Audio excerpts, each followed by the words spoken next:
दोस्तों, इस फिल्म की कहानी मशहूर डच पेंटर जोहानेस वर्मीर के जीवन पर आधारित है। ये एक सच्ची कहानी है, एक ऐसी पेंटिंग जिसने वर्मीर के जीवन को पूरी तरह से बदल दिया। उस पेंटिंग का नाम है girl with a pearl earring. Film की शुरुआत डच रिपब्लिक राज्य से होती है, हॉलैंड शहर। साल है 1665। वहाँ हम एक लड़की को देखते हैं जिसका नाम ग्रेट है। ग्रेट नेचर से काफ़ी शाय है। उसके पिता एक शिल्पकार है जो पत्थर पर आकृतियाँ बनाते हैं। हाल ही में उनकी दोनों आंखों की रोशनी चली गई है, तो अब वो काम नहीं कर सकते और घर में ग्रेट की माँ भी है। घर में बस यही 3 लोग रहते हैं। पिता के आंखों की रोशनी जाने से ग्रेट के परिवार की आर्थिक स्थिति खराब हो चुकी थी। ग्रेट को एक मेड की नौकरी मिल जाती है, वो भी शहर के मशहूर चित्रकार जोहानेस वर्मीर के घर। ग्रेट जाने से पहले अपने पिता से मिलती है। उसके पिता अपनी बनाई हुई एक पत्थर की पेंटिंग देते हैं याद के तौर पर। ग्रेट अपना सामान लेकर निकल जाती है और वर्मीर के घर पहुंच जाती है। उसका घर काफी बड़ा था। वहाँ एक और मेड थी। वो ग्रेट को वहाँ के सारे काम समझाती है और उसे बताती है कि उसका सोने का कमरा नीचे है। वो बताती है कि अभी वर्मीर की वाइफ बाहर गई है, वो आएगी तो तुम्हें बाकी के काम समझा देगी। वो ग्रेट को वर्मीर के कमरे की तरफ ले जाती है और बताती है तुम्हें इस कमरे को भी क्लीन करना होगा। ग्रेट उस कमरे में जाने लगती है, पर वो बताती है कि वर्मीर अभी पेंटिंग कर रहा है। वो नहीं चाहता है कि कोई उसे डिस्टर्ब करे। रात ग्रेट अपने कमरे में जाकर सो जाती है और सुबह काम पर लग जाती है। तभी वहाँ वर्मीर की वाइफ कैथरीना आ जाती है। ग्रेट उसे गुड मॉर्निंग विश करती है, पर कैथरीना उसे कहती है जब तक तुमसे कोई बात न करे तब तक कुछ मत बोलना। वो कहती है मैं उम्मीद करती हूँ कि टेनेके ने तुम्हें सब काम समझा दिया होगा। टेनेके वही मेड थी जिसने ग्रेट को सारा काम समझाया था। ग्रेट उसकी बात का हाँ में जवाब देती है। वो ग्रेट को अपने साथ लेकर वर्मीर के रूम की तरफ जाती है। वो ग्रेट को भीतर जाकर कमरा साफ करने के लिए कहती है। वर्मीर और कैथरीना की एक बेटी भी है, कॉर्नेलिया। ग्रेट जब भीतर जाती है तो वो सारी पेंटिंग्स को ध्यान से देखने लगती है। कैथरीना वहाँ आ जाती है। वो कहती है कि कमरे की खिड़कियाँ खोल दो क्योंकि अंधेरे में काम करना मुश्किल होगा। ग्रेट को वहाँ एक खूबसूरत पेंटिंग दिखाई देती है। वो उसे ध्यान से देखने लगती है। वहाँ वर्मीर की मदर इन लॉ मारिया आ जाती है। वो कहती है तुम्हें क्या लगता है ये पेंटिंग्स बनके पूरी हो चुकी है? ग्रेट उस पेंटिंग की तरफ देखती है। मारिया कहती है इसे बनने में 3 महीने का वक्त लगा है और पेंटिंग अभी भी अधूरी है। फिर वो कहती है कि अपने काम पर लगो, तुम्हें यहाँ खड़े होने के पैसे नहीं मिलते। दूसरे दिन टेनेके ग्रेट को बाहर ले जाती है घर का जरूरी सामान लाने के लिए। वहाँ वो उसे एक मीट की दुकान पर ले जाती है। उस दुकान को एक बाप बेटे मिलकर चलाते हैं। उसके बेटे का नाम पीटर था। वो दुकानदार ग्रेट को मीट देता है। ग्रेट स्मेल करके बताती है कि वो मीट फ्रेश नहीं है और मालकिन को ये पसंद नहीं आएगा। वो अपने बेटे पीटर को पास बुलाता है और फ्रेश मीट देने के लिए कहता है। वो मीट देखकर ग्रेट स्माइल करती है और वहाँ से चली जाती है। रात टेनेके उसे बताती है वर्मीर काफ़ी गुस्से वाला है। एक बार उसने अपनी वाइफ कैथरीना को गुस्से में काफ़ी कुछ सुना दिया था। तब से आज तक कैथरीना कभी उसके कमरे में नहीं गई। रात हम देखते हैं ग्रेट साफ सफाई कर रही होती है। पहली बार वर्मीर उसके सामने आता है। ग्रेट उसे सर झुकाकर उसे सम्मान देती है। फिर वो वहाँ से चला जाता है। रात हम देखते हैं कैथरीना एक लड़के को जन्म देती है। ग्रेट छुपकर ये देखती है। तभी मारिया वहाँ आ जाती है। वो ग्रेट को एक इनविटेशन लेटर देती है और उसे वर्मीर के पैट्रोन वैन रूइज वैन के पास ले जाने के लिए कहती है। पैट्रोन एक तरह का फाइनेंशियल सपोर्टर होता है जो राजा महाराजा और आर्टिस्ट लोगों की फाइनेंशियल सपोर्ट में काम करते हैं। वैन रूइज वैन काफ़ी रिच था। वो ग्रेट को कहता है तुम्हारी आंखें काफ़ी सुंदर हैं। वो उससे उसका नाम पूछता है। वो ग्रेट की खूबसूरती से काफ़ी प्रभावित हो गया था और वो वर्मीर की काफ़ी तारीफ करता है। वो वर्मीर द्वारा बनाई हुई पेंटिंग ग्रेट को दिखाता है। वो उसकी तरफ गलत तरह से देख रहा था। ग्रेट काफ़ी अनकंफर्टेबल हो जाती है और वापस वर्मीर के घर आ जाती है और तैयारी में लग जाती है। उस दिन काफ़ी काम था क्योंकि उस दिन वर्मीर के घर बड़ी पार्टी थी और शहर से काफ़ी रिच और नामचीन लोग आने वाले थे। तभी दरवाजे पर एक दस्तक होती है। ग्रेट दरवाज़ा खोलती है। सामने पीटर होता है। वो मीट लेकर आया था। वो कहता है मैं किसी के घर कभी मीट नहीं पहुंचाता, मैं खास तुम्हारे लिए आया हूँ यहाँ। वो कहती है कि भीतर रख दो। पीटर कहता है क्या बात है, आज एक स्माइल नहीं? ग्रेट कहती है आज नहीं। वो कहता है कम ऑन, इतना तो कर ही सकती हो। पीटर की इस बात पे ग्रेट स्माइल कर देती है। रात पार्टी शुरू हो जाती है। शहर के काफ़ी मशहूर लोग आए थे। मारिया लोगों को बच्चे के जन्म की बधाई देती है। वहाँ वैन रूइजवेन भी आया था, जो पार्टी का मुख्य गेस्ट था। उसके साथ उसकी वाइफ भी आई थी और मारिया वर्मीर द्वारा बनाई हुई नई पेंटिंग लोगों को दिखाती है। ग्रीड भी वही मौजूद थी। वैन रूइजवेन उसकी बनाई हुई पेंटिंग की काफी तारीफ करता है। दूसरे दिन ग्रीड वर्मीर के रूम की खिड़कियां साफ कर रही होती है, तभी वहां वर्मीर आ जाता है। ग्रीड उसे देख के अनकंफर्टेबल हो जाती है, क्योंकि वो उसे ही देख रहा था। वो ग्रीड को खिड़की की तरफ देखने के लिए कहता है और उसके हाथ में कपड़े को नीचे गिराने को कहता है और उसे उसी पोज में खड़े होने के लिए कहता है। ग्रीड को ये सब काफी अजीब लग रहा था। फिर वो उसे वहां से जाने के लिए कहता है। दूसरे दिन ग्रीड अपने माता पिता के साथ एक चर्च में आई थी। वहां पीटर भी आया था। ग्रीड अपने माता पिता को पीटर से मिलवाती है। वो उससे मिलके काफी खुश होते हैं। फिर वो दोनों वहां से चले जाते हैं और पीटर और ग्रीड साथ चलने लगते हैं। दूसरे दिन दो शख्स वर्मीर के घर कोई सामान लेकर आते हैं, जो कि एक लकड़ी के बॉक्स का था। वो उसे वर्मीर के कमरे में रख देते हैं।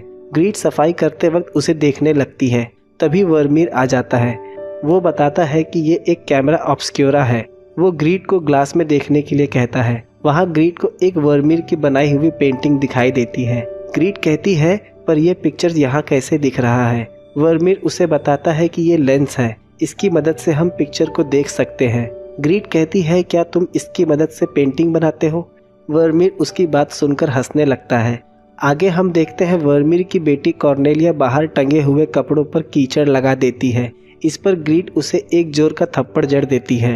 रात जब ग्रीड अपने कमरे में जाती है, उसके कपड़े बिखरे होते हैं और उसके पिता द्वारा दी हुई वो कलाकृति भी कॉर्नेलिया ने तोड़ दी थी। इस बात से ग्रीड काफ़ी दुखी हो जाती है। दूसरे दिन ग्रीड वर्मीर के कमरे में आती है। उस वक्त वो पेंटिंग कर रहा होता है।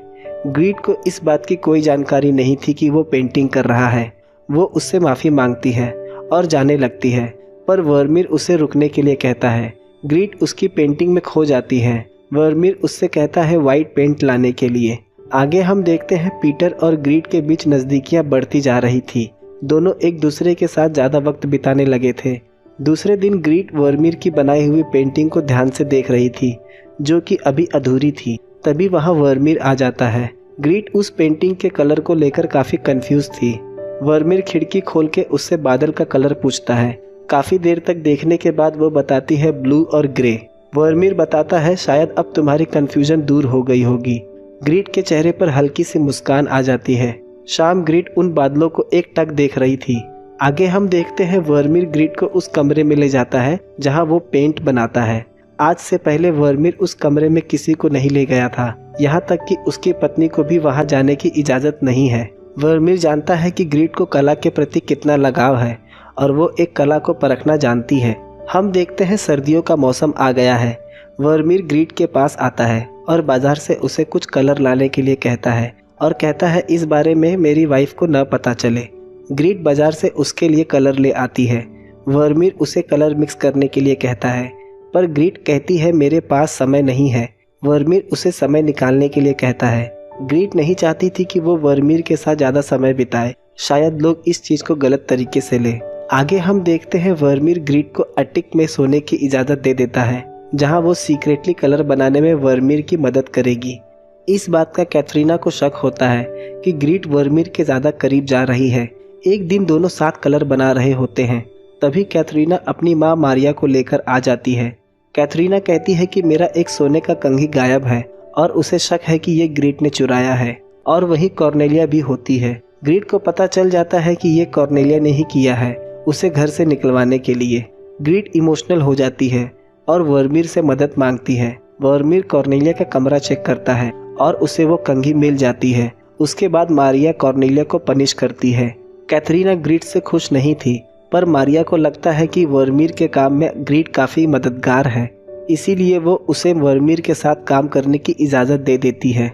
एक दिन वैन रूइजवेन वर्मीर के घर डिनर पर आता है और वो कहता है क्या ग्रीड उसके घर मेड का काम कर सकती है, क्योंकि उसकी नज़र पहले से ही ग्रीड पर थी। पर वर्मीर उसकी नीयत समझ जाता है और उसकी बात का कोई जवाब नहीं देता।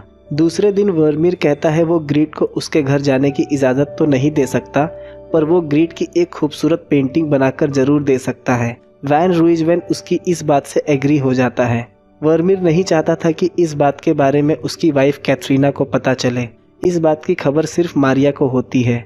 दूसरे दिन वर्मीर उसकी पेंटिंग बनाना शुरू करता है, पर उसे पेंट करने में दिक्कत आ रही थी। ग्रीट के सर पर जो कैप था उससे उसका चेहरा साफ नहीं दिख रहा था। वर्मीर उसे कैप उतारने के लिए कहता है, पर ग्रीट उसे मना कर देती है। वर्मीर उसे फोर्स नहीं करता, वो कहता कि भीतर दूसरा कपड़ा है, वो उसे अपने सर पर बांध ले। ग्रीट जब भीतर अपना कैप उतारती है, वर्मीर उसे देखने लगता है। इस बात से ग्रीट उससे नजरें नहीं मिला पाती। खुले बालों में ग्रीट किसी अप्सरा की तरह लग रही थी। जैसा कि हम जानते हैं, ग्रीट एक शाय लड़की है। दूसरे दिन हम देखते हैं वर्मीर ग्रीट की पेंटिंग को फिर से शुरू करता है। उसे वो परफेक्शन चाहिए था कि ये पेंटिंग एक हद तक जीवित मालूम पड़े। रात सब साथ बैठे होते हैं, ग्रीट भी वही काम कर रही होती है। वर्मीर कैथरीना के ज्वेलरी से पर्ल ईयरिंग निकाल के कैथरीना को देता है। कैथरीना उसे पहन के काफ़ी खुश होती है। वर्मीर ग्रीट से पूछता है कि ये ईयरिंग कैसा दिख रहा है। ये सुनकर कैथरीना गुस्सा हो जाती है। वर्मीर चाहता था कि ग्रीट पेंटिंग के वक्त इस पर्ल ईयरिंग को पहने, पर कैथरीना के होते ये नामुमकिन था। एक दिन ग्रीट बैकयार्ड में काम कर रही होती है, तभी वहाँ वैन रूइजमैन ग्रीट के साथ ज़बरदस्ती करने की कोशिश करता है, पर घर के भीतर से कैथरीना ग्रीट को आवाज़ देती है तो वैन उसे छोड़ देता है। फिर वो वहाँ से भागकर चली जाती है। दूसरे दिन मारिया ग्रीट के पास आती है और उसे कैथरीना के पर्ल्स ईयरिंग देती है, जिससे वर्मीर अपनी पेंटिंग पूरी कर पाए। उस दिन कैथरीना किसी काम से बाहर गई थी। ग्रीट के कानों में छेद नहीं था। वर्मीर उसके एक कान में ही पर्ल ईयरिंग पहनाता है। ग्रीट की आंखों में आंसू आ जाते हैं क्योंकि वो काफ़ी दर्दनाक था। उसके बाद वर्मीर ग्रीट की पेंटिंग कंप्लीट करता है।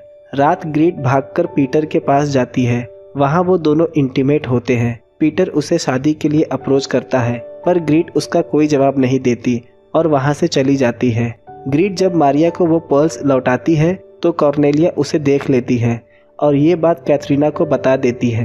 कैथरीना इस बात से गुस्से में आ जाती है और ग्रीट की पेंटिंग को डिस्ट्रॉय करने जाती है, पर वर्मीर उसे पकड़ लेता है। कैथरीना गुस्से में ग्रीट को वहाँ से हमेशा के लिए निकल जाने को कहती है। ग्रीट अपना सामान लेती है और आखिरी बार वर्मीर की तरफ देखती है और इमोशनल हो जाती है। एक दिन ग्रीट के घर टेनेके आती है। वर्मीर ने उसके लिए एक गिफ्ट भेजा था। उसमें एक ब्लू हेडस्कार्फ जो उसने पेंटिंग में पहना था और उसी में लपेटा हुआ पर्ल ईयरिंग था।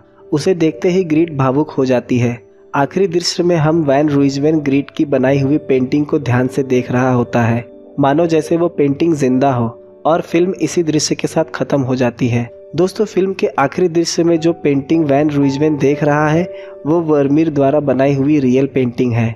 दोस्तों, कैसी लगी आपको ये कहानी? अगले वीडियो में मिलते हैं एक नए एक्सप्लेनेशन के साथ।